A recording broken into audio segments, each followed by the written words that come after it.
আসসালামু আলাইকুম ওয়া রাহমাতুল্লাহ। প্রিয় দর্শক, আমাদের গুনাহের পরিমাণ যদি সাগরের ফেনা রাশির মতো হয়ে যায়, মহান রব্বুল আলামিনের এই গুনাহগুলোকে ক্ষমা করতে এক মুহূর্তেরও সময় লাগবে না। সুবহানাল্লাহ। মহান রব্বুল আলামিন পবিত্র কুরআনুল কারীমের মধ্যে ইরশাদ করেন, হে ঈমানদাররা, তোমরা পরিপূর্ণ মুসলমান না হয়ে কবরের মধ্যে আসিও না। প্রিয় দর্শক, একটু ভেবে দেখুন, আমরা ঈমানদারি এখনো হতে পারি নাই।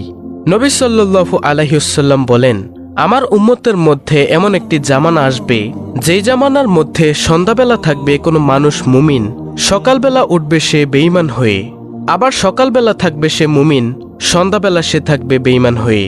তো প্রিয় দর্শক, আমরা কিন্তু সেই জামানাই আছি, যেই জামানার মধ্যে দাজ্জালের ফিতনার কোনো অভাব নেই।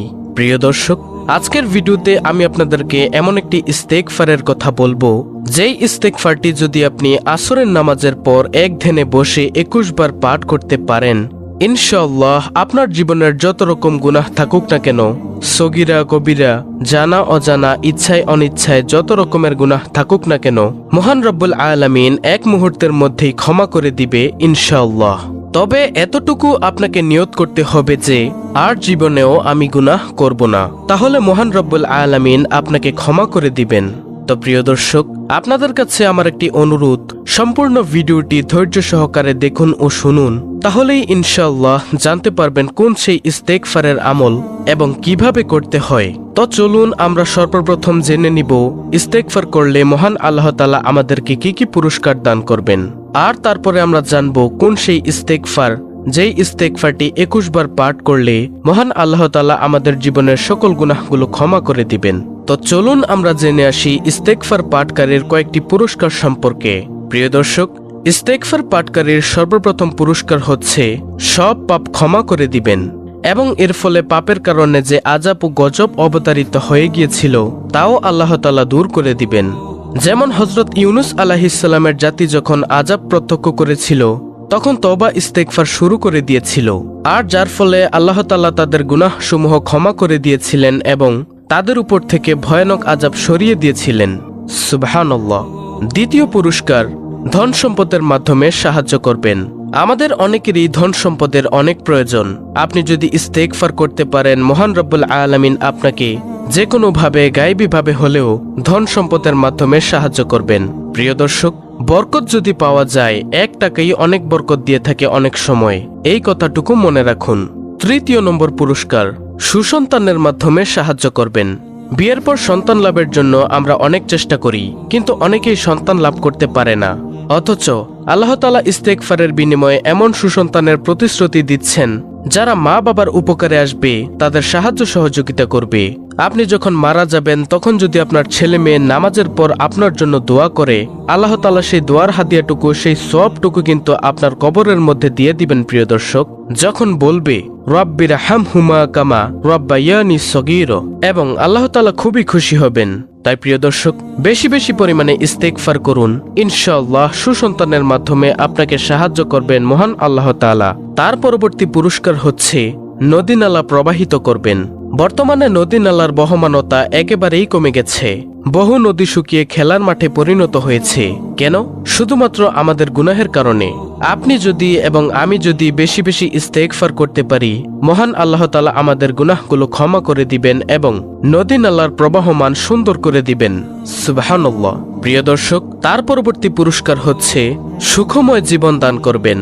বর্তমানে বহু তরুণ তরুণী এবং বহু দম্পতি অশান্তির আগুনে জ্বলছে, সুখের সন্ধানে হন্য হয়েও ব্যর্থ হচ্ছে।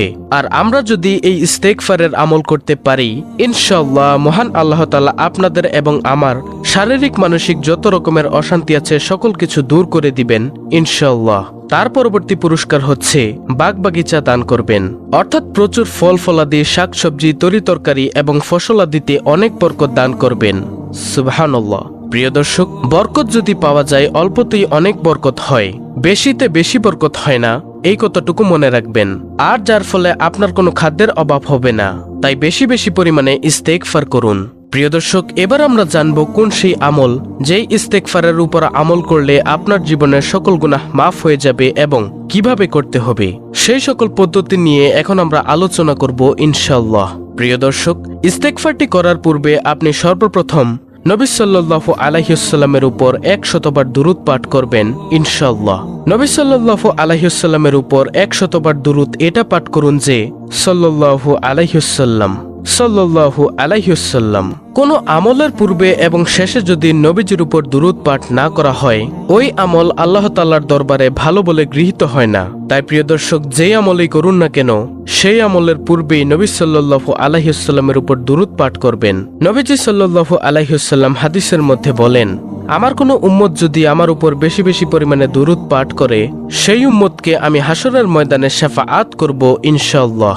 সুবহানাল্লাহ। তো প্রিয় দর্শক, নবীজির শাফাআত পেতে হলে অবশ্যই বেশি বেশি পরিমাণে নবীজির উপর দুরূদ পাঠ করুন। যার সাথে যার মহব্বত, তার সাথেই তার কিয়ামত, এই কথাটুকু মনে রাখুন।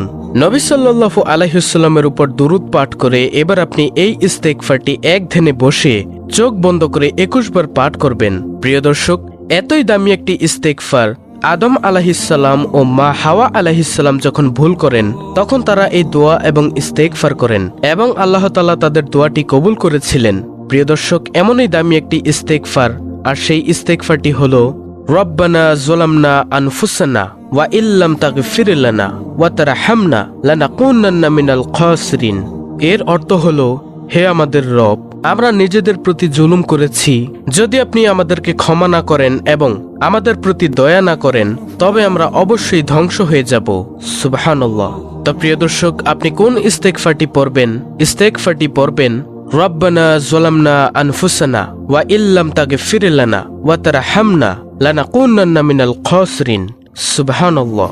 প্রিয় দর্শক, এটা কিন্তু কোরআনুল কারীমের একটি আয়াত, সূরাতুল আল আরাফের 23 নং আয়াত। প্রিয় দর্শক, আপনি চাইলে ওইখান থেকেও শিখে নিতে পারেন। যেই বান্দা বান্দি আল্লাহ তাআলার দরবারে নত হয়ে যায়, আল্লাহ তাআলা তাকে ক্ষমা করে দেন। সুবহানাল্লাহ। ইবলিশকে একমাত্র অভিশপ্ত করার কারণ হচ্ছে সে অহংকার করেছিল, নত হতে চায়নি, আর তাই ইবলিশকে অভিশপ্ত করে দিয়েছে মহান আল্লাহ তাআলা। তাই আপনি এই আমলটি করে মহান আল্লাহ তাআলার কাছে নত হয়ে আবার নবী সাল্লাল্লাহু আলাইহি ওয়াসাল্লামের উপর 100বার দুরূদ পড়বেন সাল্লাল্লাহু আলাইহি ওয়াসাল্লাম। এইবার আল্লাহ তাআলার দরবারে চোখের পানি ফেলে দুইখানা হাত তুলিয়া মোনাজাত করবেন। ইনশাআল্লাহ মহান আল্লাহ তাআলা আপনার জীবনের জানা অজানা, ইচ্ছায় অনিচ্ছায় যে কোনো ভুলে যদি গুনাহ করে থাকেন, কবিরা এবং শিরিকের গুনাহ যে কোনো গুনাহই হোক না কেন, মহান আল্লাহ তাআলা অবশ্যই অবশ্যই ক্ষমা করে দিবেন ইনশাআল্লাহ। কারণ আল্লাহ তাআলা তো ক্ষমার জন্যই সব সময় প্রস্তুত থাকেন। মহান রব্বুল আলামিন প্রত্যেক দিন অর্থাৎ প্রত্যেক রাতে তাহাজ্জুদ নামাজের সময় মহান আল্লাহ তাআলা প্রথম আসমানে নেমে এসে ডাকেন, হে বান্দা বান্দিরা, তোমরা উঠো, তোমাদের কি দরকার চাও? তোমরা কি বেশি গুনাহ করে ফেলেছ? তোমরা আমি আল্লাহর কাছে চাও, আমি তোমাদেরকে ক্ষমা করে দিব। তোমাদের ধন সম্পদ দরকার, তোমাদের শান্তি দরকার, তোমরা কি বিপদে আছো? তোমরা আমার কাছে চাও, আমি তোমাদের আশা পূরণ করব। আল্লাহ তাআলা নিচের আসমানে নেমে এসে এগুলো বলতে থাকেন। এজন্য প্রিয় দর্শক, আল্লাহ তাআলার কাছে চাইতে হবে আমাদের, আল্লাহ তাআলার কাছে বেশি বেশি ইস্তেগফার করতে হবে, তবেই আল্লাহ তাআলা আমাদের সকল গুনাহ ক্ষমা করে দিবে।